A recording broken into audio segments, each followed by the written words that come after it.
입니다. 야고보서 5장 1절에서 11절까지 말씀입니다.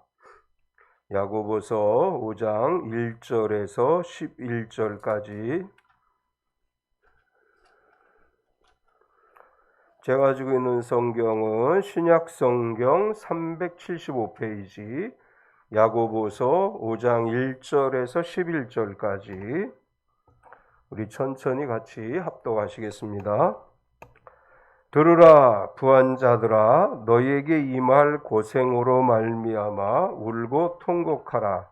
너희 재물은 썩었고 너희 옷은 좀먹었으며 너희 금과 은은 녹이 슬었으니 이 녹이 너희에게 증거가 되며 불같이 너희 살을 먹으리라. 너희가 말세에 재물을 쌓았도다. 보라, 너희 밭에 추수한 품꾼에게 주지 아니한 삭이 소리 지르며 그 추수한 자의 우는 소리가 만근의 주의 귀에 들렸느니라. 너희가 땅에서 사치하고 방종하여 살육의 날에 너희 마음을 살찌게 하였도다. 너희는 의인을 정죄하고 죽였으나 그는 너희에게 대항하지 아니하였느니라. 그러므로 형제들아, 주께서 강림하시기까지 길이 참으라. 보라, 농부가 땅에서 나는 귀한 열매를 바라고 길이 참아 이른 비와 늦은 비를 기다리나니 너희도 길이 참고 마음을 굳건하게 하라. 주의 강림이 가까우니라. 형제들아, 서로 원망하지 말라. 그리하여야 심판을 면하리라. 보라, 심판주가 문 밖에 서 계시니라. 형제들아, 주의 이름으로 말한 선지자들을 고난과 오래 참음의 본으로 삼으라. 보라, 인내하는 자를 우리가 복되다 하나니 너희가 욥의 인내를 들었고 주께서 주신 결말을 보았거니와 주는 가장 자비하시고 긍휼히 여기시는 이이시니라. 아멘. 찬송가 491장 찬양하시고 말씀 나누겠습니다. 주님의 이름으로 당신을 환영합니다. 앞뒤 옆 사람을 박수로 환영하겠습니다. 주님의 이름으로 환영합니다. 우리 서로 축복하겠습니다. 몸은 건강하게, 마음은 평안하게, 삶은 행복하게. 이번 한 주간도 주님의 은혜 가운데 건강하고 평안하고 행복한 하루하루 되시기를 축원합니다. 아멘. 일부러 외워야 될 찬송을 부르고 있죠. 제가 이렇게 싹 봤어요. 다 외우신 분은 눈을 감고 부르고 아직 못 외우신 분은 눈을 감았다 떴다 하고 금요일 날 와가지고 우리 박효우 장로님 다 외웠습니다. 이렇게 자랑하시고 우리 조현정 집사님도 다 외웠습니다. 박효우 장로님은 491장 1절부터 눈 감고 부르고 조현정 집사님은 3절까지인가 눈 감더니 4절부터는 눈 뜨고 부르더라고. 다 못 외운 것 같아. 새벽 기도 시간에도 일부러 우리 외워야 될 찬송을 부르는데 이 습관이라는 게 참 무서운 게 자꾸 가사를 보게 돼요. 자꾸 보고 또 보고 이거 안 보고 해봐야 되는데 그러면서도 자꾸 가사를 보게 되는데 이번 기회에 3절까지 다 세 곡을 다 외우면 좋죠. 어느 목사님 사모님은 200 몇 곡을 다 외우셨대. 그래서 내가 그분을 초청해서 한번 시범을 보여드리자. 그래야 이 찬송 외우는 거 이렇게 은혜로운 거구나 하는 걸 깨닫지. 이제 이렇게 얘기했었는데 잘 외우시기 바랍니다. 저는 안 외워져서 큰일 났어요. 어제 우리 박세희 자매의 졸업 영화를 보러 갔었어요. 이제 두 편을 찍었는데 한 편은 3시인가에 해서 못 가고 두 번째 찍은 영화를 봤는데 대학생들이 졸업하면서 찍은 졸업 영화인데 4편, 2시간 동안 4편을 보여줬어요. 세희가 한 영화의 제목은 사랑으로라는 제목인데 굉장히 의미 있는 내용이었어요. 그러니까 종교 간의 갈등도 그 안에 포함되어져 있고 청춘, 대학생들의 풋풋한 사랑 이야기도 들어가 있고 그래서 상당히 코믹하면서도 그 세대의 MZ세대들이 충분히 겪을 수 있는 일들을 잘 묘사를 했어요. 우리 세희가 이제 촬영 담당인데 영상도 상당히 잘 찍었고 보고 굉장히 마음이 뿌듯했어요. 그 네 편의 영화 중에 두 편은 좀 그 아주 어두움이 있었고, 세희와 함께 찍었던 작품 아주 밝고 명쾌하고, 그 다음에 하나는 조금 이제 여러 가지를 생각하게 하는 이제 그런 내용이었는데, 어제 보고 오면서 저 영상을 좀 받을 수 있나?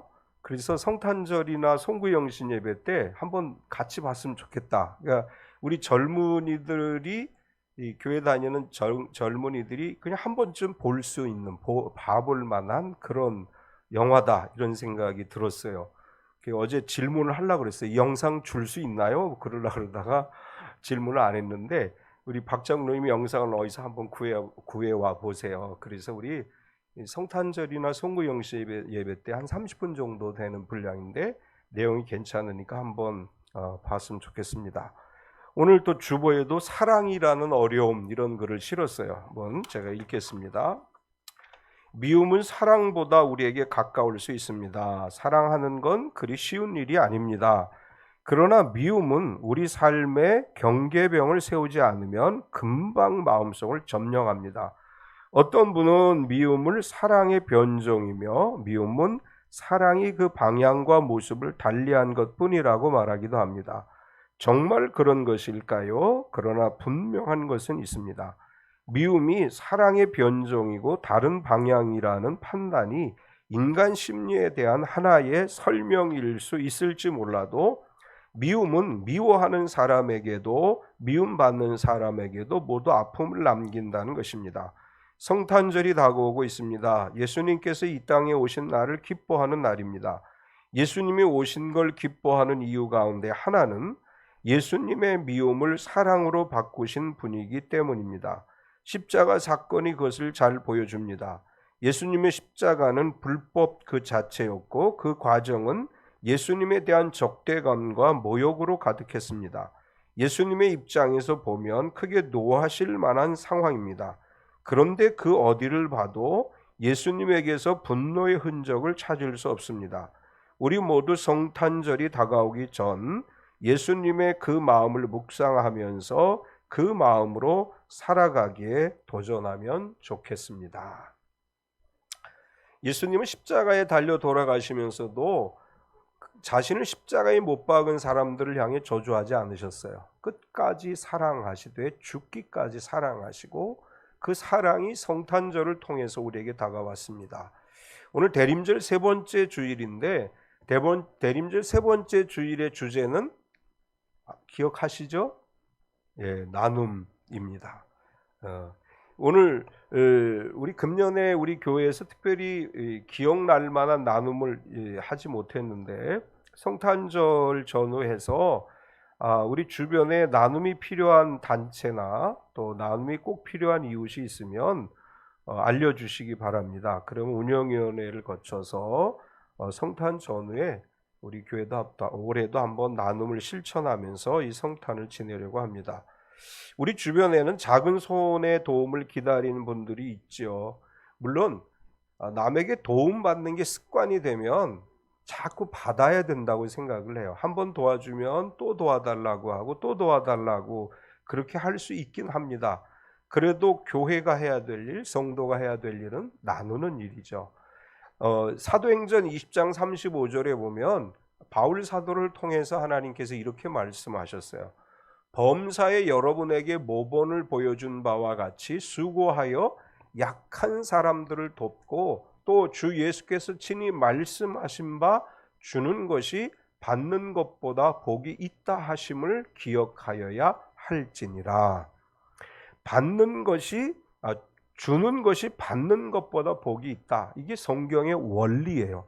우리가 성탄절이 되면 누군가에게 선물을 받을까 하는 어린아이와 같은 기대가 아니라 이번 성탄에는 내가 무엇을 나눌까를 생각하는 그런 성탄이 되었으면 좋겠습니다.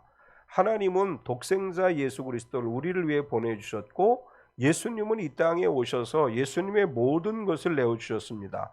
하늘 보좌 버리시고 낮고 천한 인간의 모습으로 오셔서 우리에게 모든 걸 내어주신 그 주님의 사랑을 기억하면서 무엇을 받을까가 아니라 무엇을 줄까를 생각하는 이런 성탄이 됐으면 좋겠습니다.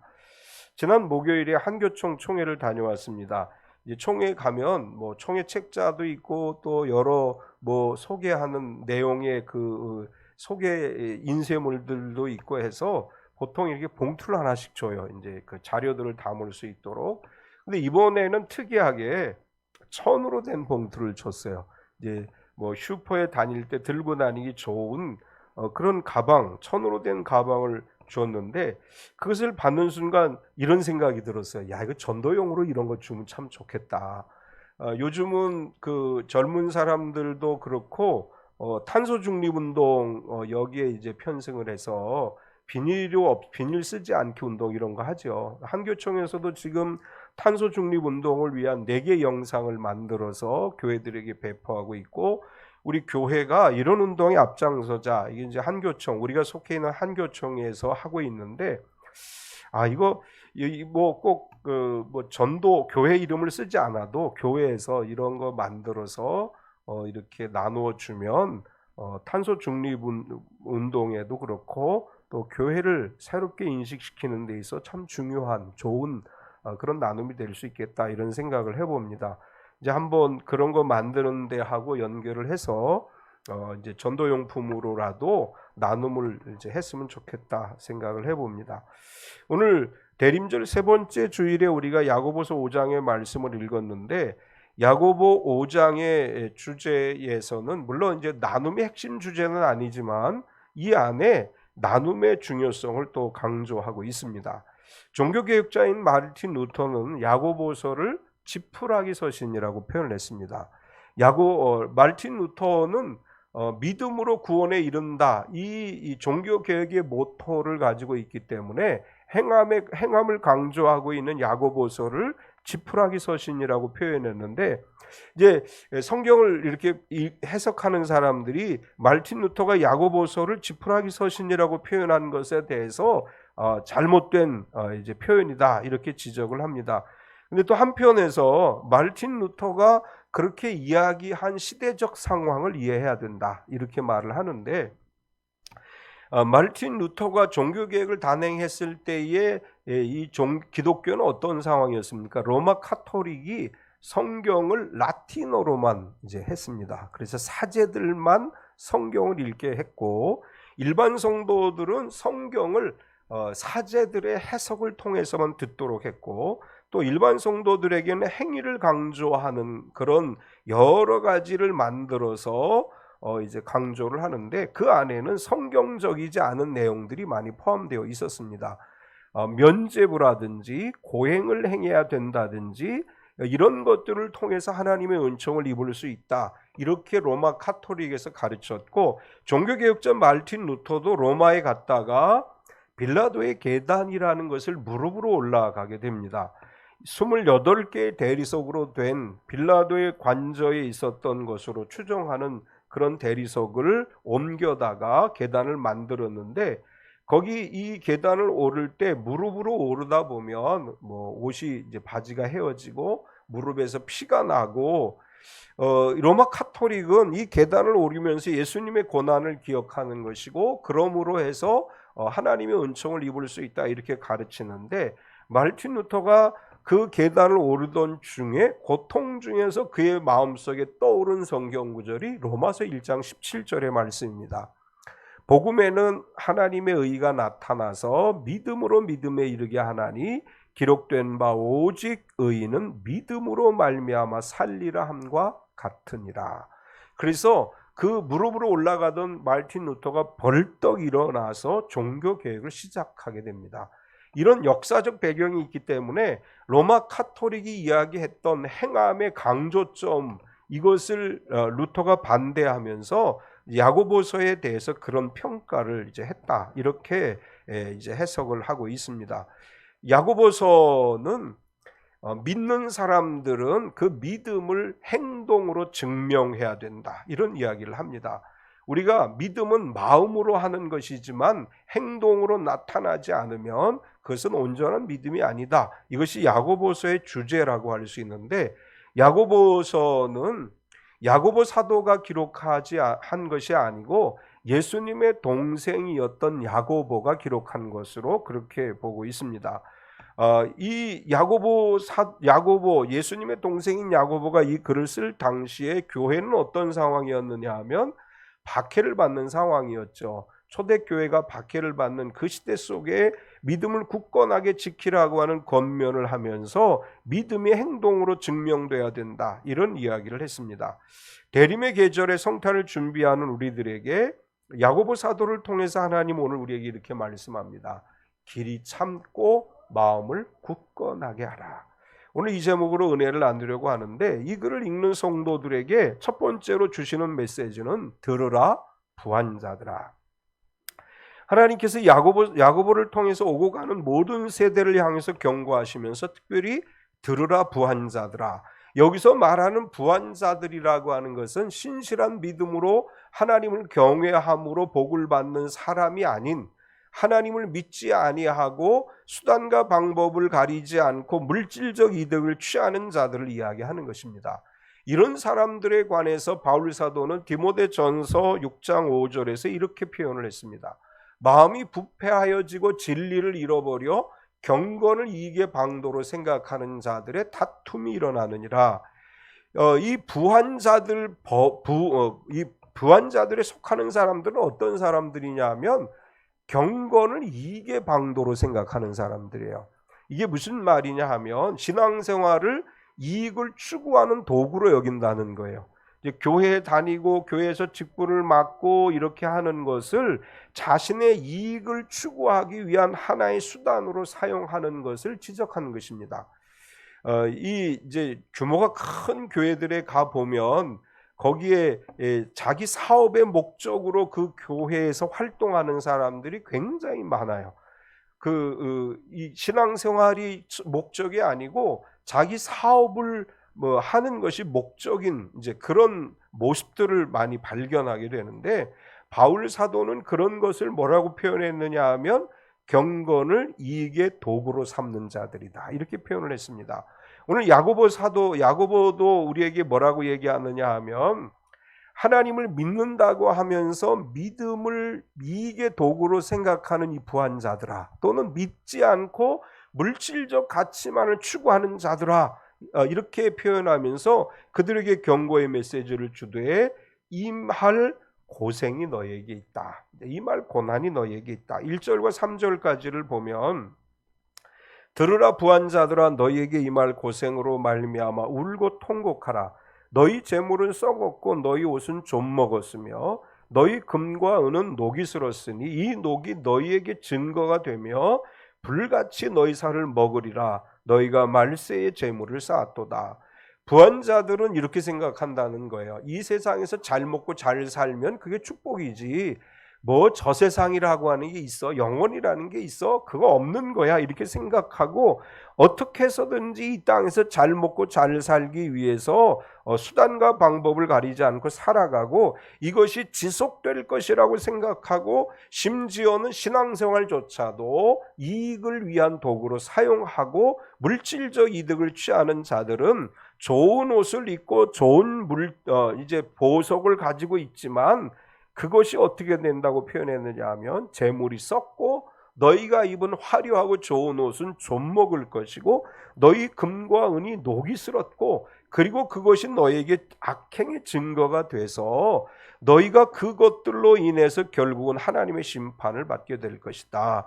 야고보는 너희는 그러한 것들을 깨닫지 못하고 열심히 재물을 긁어 모으는데 그건 마지막 때 심판의 증거가 되는 것이다, 이렇게 표현을 했습니다. 마지막 때가 되면 너희가 긁어 모았던 그 모든 재물이 너희에게 심판의 증거가 돼서 너희가 결국은 고통의 눈물을 흘리게 될 것이다. 부한자들에게 경고하는 말씀 가운데 계속해서 너희가 그렇게 돈을 모으기 위해서 일을 시키고 제대로 대가를 지불하지 않은 것에 대해서 그 부르짖는 소리를 하나님께서 들으신다, 이렇게 표현을 했습니다. 4절을 보면 보라 너희 밭에서 추수하는 품꾼에게 주지 아니한 삭시 소리 지르며 그 추수한 자의 우는 소리가 만군의 주의 귀에 들렸느니라. 율법에 의하면 이 일을 시키면 정당한 대가를 반드시 지불하라. 해를 넘기지 말라. 이렇게 율법에 기록을 했습니다. 부자가 되기 위해서 사람들을 데려다가 일을 엄청나게 많이 시키고 대가를 제대로 지불하지 않는 것에 대해서 경고하시는 거예요. 이제 초대교회 시대에는 일용직 근로자들이 많았습니다. 하루 벌어서 하루를 살아야 되는 그런 사람들이 추수하는 밭에 가서 일을 했는데 일이 다 끝나도 그 일을 시킨 사람이 일당을 안 주는 거예요. 나중에 줄게, 내일 또 일하러 와, 이렇게 하고 돌려보내요.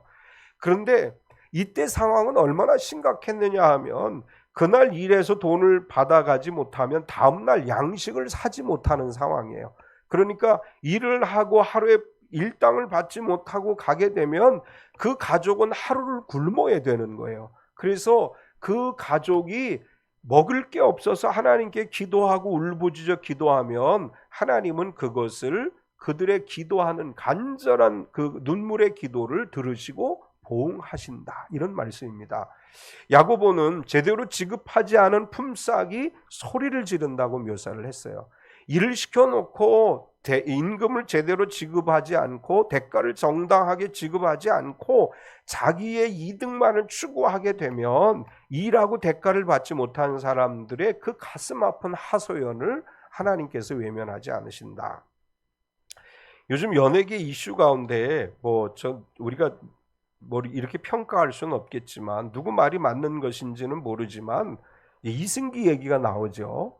음원료를 한 푼도 받지 못했다. 그래서 소속사에서 탈퇴를 했다. 그리고 같은 소속사에 있었던 윤여정 씨도 계약을 해지했다.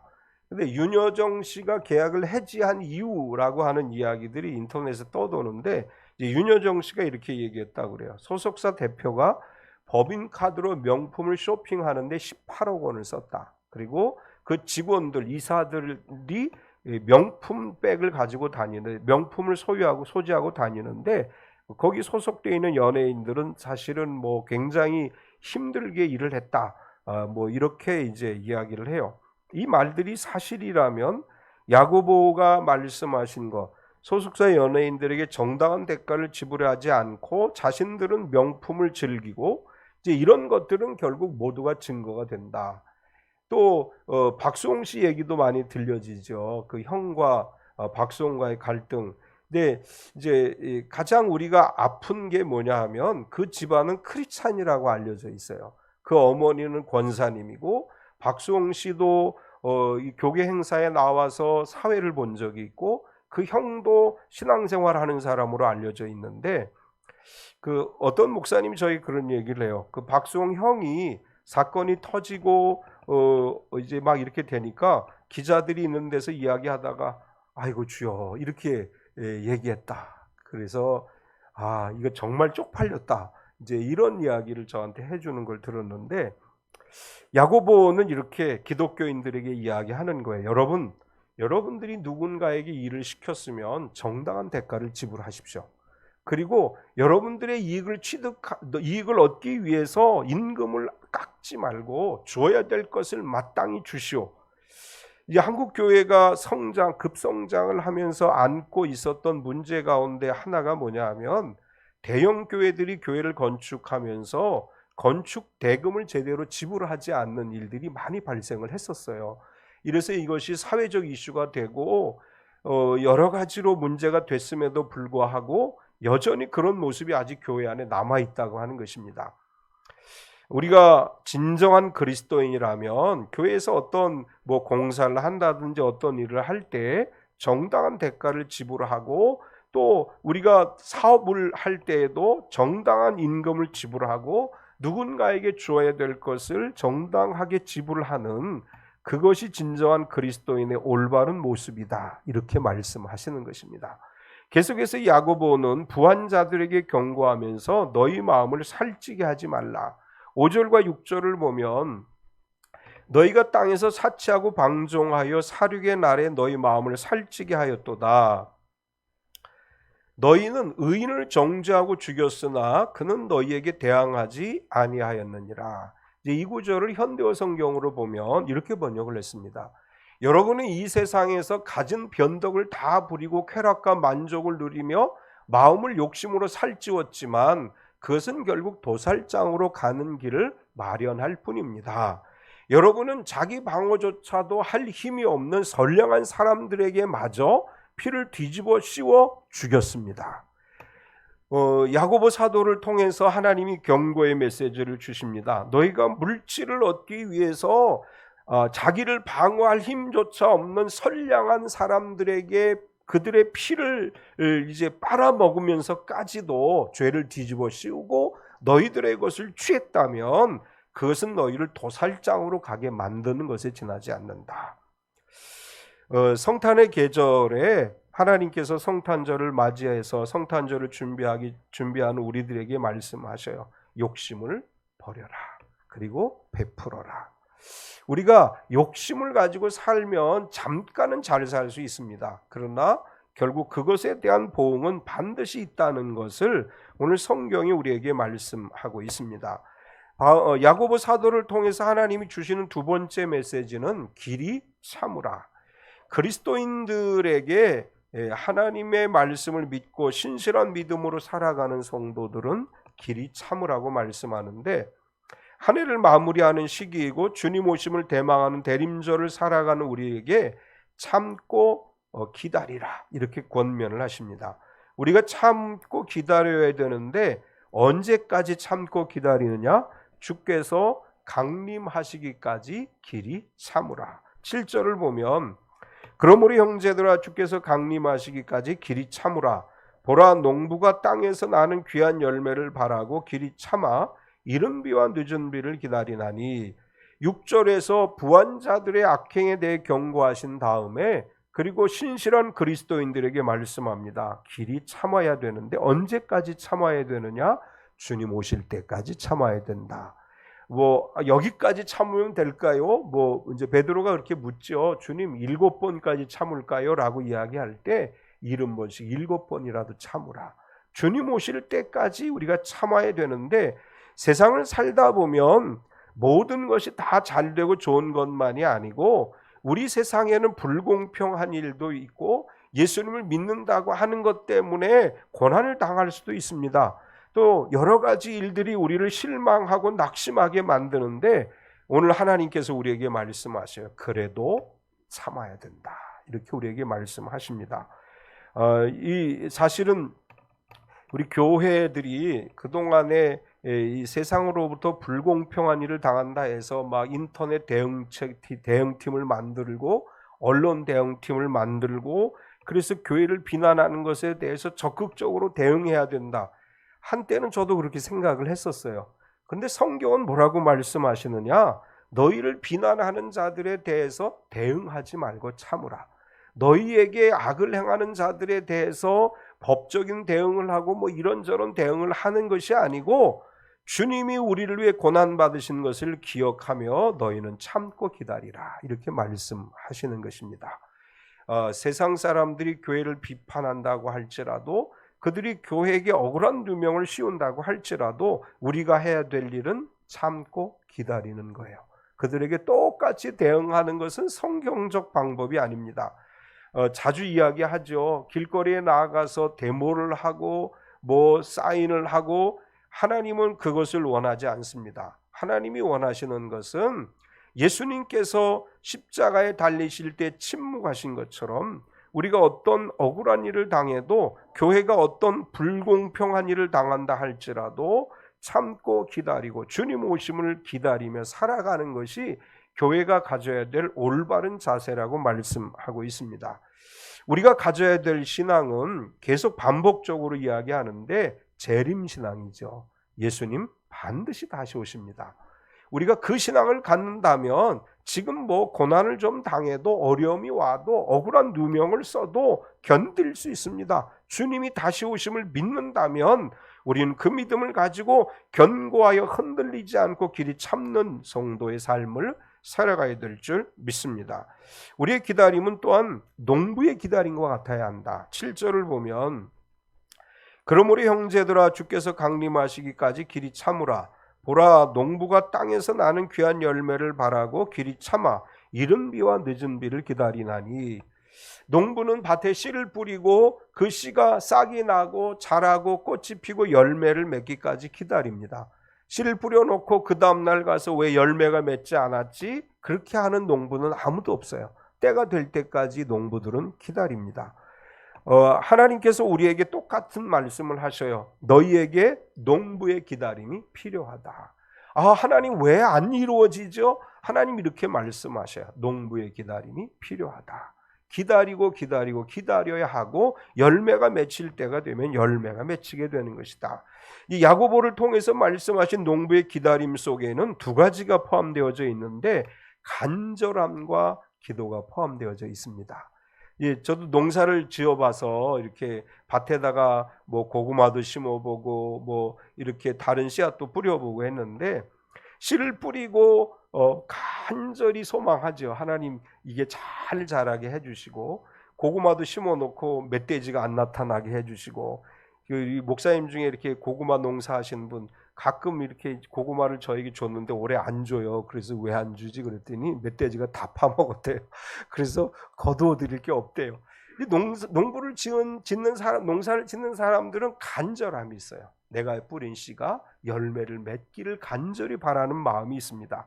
우리가 참고 인내한다고 할 때 간절함이 필요해요. 하나님의 손길에 대한 간절함이 필요하고 그리고 기도가 필요하죠. 농부는 끊임없이 기도합니다. 하나님, 우리가 뿌린 씨가 싹이 날 수 있게 비를 내려주시고 햇볕을 주시고 열매가 맺히게 해주시고, 마찬가지로 우리가 간절함을 가지고 하나님 앞에 기도할 때 이른 비와 늦은 비가 적당하게 내리고 우리의 간절함과 기도가 열매를 맺고 우리의 간절함과 기도가 하나님의 은혜가 되는 역사가 일어나게 될 줄 믿습니다. 길이 참는 사람은 또한 마음을 굳건하게 해야 된다. 8절을 보면 너희도 길이 참고 마음을 굳건하게 하라. 주의 강림이 가까우시니라. 여기 굳건하게 하다라고 하는 말의 헬라어는 스트릭사테라고 하는 단어를 썼습니다. 이 단어의 의미는 사실 어떤 의미냐 하면 받침, 지지 이런 뜻이에요. 그러니까 받쳐주다, 지지하다 이런 뜻인데 70인역 성경에 의하면 출애굽기에 이 출애굽한 이스라엘이 아말렉과 싸울 때 아론과 훌이 모세의 팔을 양쪽에서 받쳐줬죠. 여기 사용되어진 단어가 스테릭사테라고 하는 단어를 썼어요. 그러니까 굳건하게 하다라고 하는 말은 뭐냐 하면 확실한 신앙 안에서 어떤 핍박과 핍박 속에서도 인내하고 흔들리지 않는 내적인 믿음을 이야기하는 것입니다. 우리의 믿음은 어떤 시련이 와도 흔들림 없는 믿음으로 하나님을 바라보는 것이고, 그래서 이 구절을 8절을 현대어 성경은 이렇게 번역을 했어요. 여러분도 참고 기다리십시오. 그리고 용기를 내십시오. 주께서 곧 오실 것입니다. 참는다고 하는 것, 굳건하게 한다고 하는 것에는 용기가 포함되어지는 것입니다. 어떠한 상황에서도 흔들림 없이 참고 인내하고 용기를 가지고 살아가는 우리 참빛교회 모든 성도가 되시기 바랍니다. 세 번째는 인내하는 자가 복되다. 이 길이 참으라고 말씀하시고 계속해서 인내하는 자가 복이 있다 이렇게 말씀하시는데, 인내하는 사람이 복되다라고 말씀하시면서 인내하는 사람들은 서로 원망하지 않는다. 원망하지 말라. 구절을 보면 형제들아 서로 원망하지 말라. 그리하여야 심판을 면하리라. 보라 심판주가 문 밖에 서 계시니라. 인내하는 사람들은 원망하지 않는다. 이제 이 원망하다라고 하는 헬라어의 의미는 신음하다, 탄식하다, 한숨을 쉬다 그런 얘기예요. 핍박받는 상황에서 한숨 쉬고 탄식하고 그리고 서로를 헐뜯지 말라 이런 이야기입니다. 이제 어려움을 당하면 탄식하게 되죠. 어려움을 당하면 원망하게 돼요. 당신 때문에 내가 당신 말을 들어서 이렇게 됐어. 사실은 자기 책임인데 꼭 누구에게든 원망을 하죠. 그리고 막 한숨을 쉽니다. 그런데 오늘 야고보 사도를 통해서 말씀하셔요. 서로 원망하지 말아라. 탄식하고 신음하고 헐뜯지 말고 오히려 기뻐하라, 이렇게 말씀하고 있습니다. 교회 공동체 안에서 우리는 서로에게 원망하고 비판하는 것이 아니고 서로 돌아보고 사랑으로 하나 된 공동체가 되어야 될 줄 믿습니다. 데살로니가전서 5장 13절에 보면 그들의 역사로 말미암아 사랑 안에서 가장 귀히 여기며 너희끼리 화목하라. 우리 서로를 귀히 여기죠? 안 여기나요?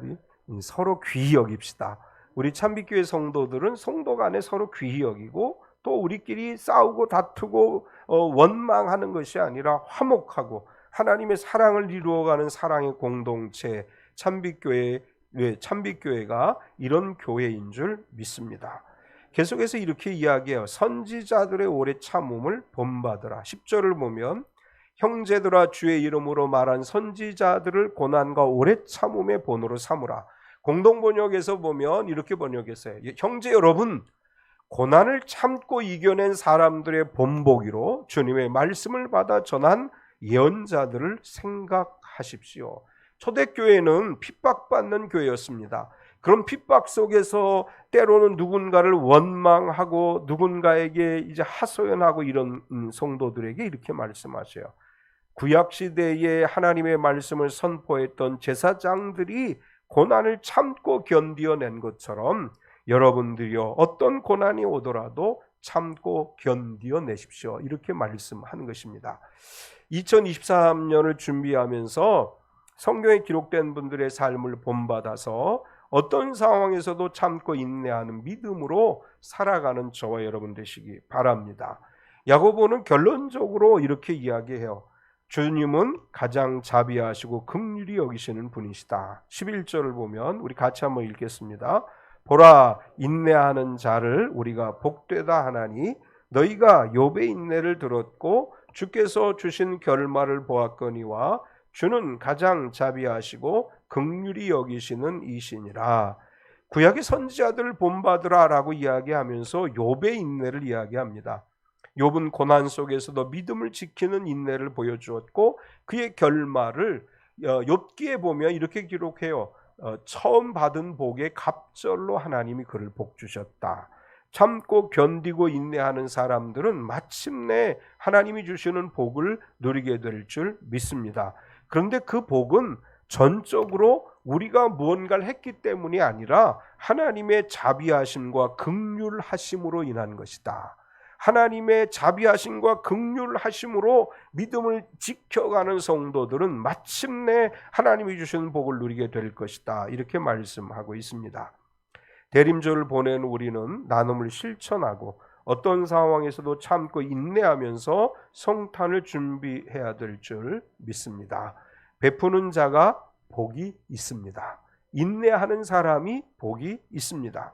베품과 인내를 통해서 복 있는 사람들을, 또 특별히 하나님의 자비하심과 긍휼하심을 기대하며 하나님이 주시는 풍성한 은혜와 복을 누리는 참빛교회 모든 성도가 되시기를 축원합니다.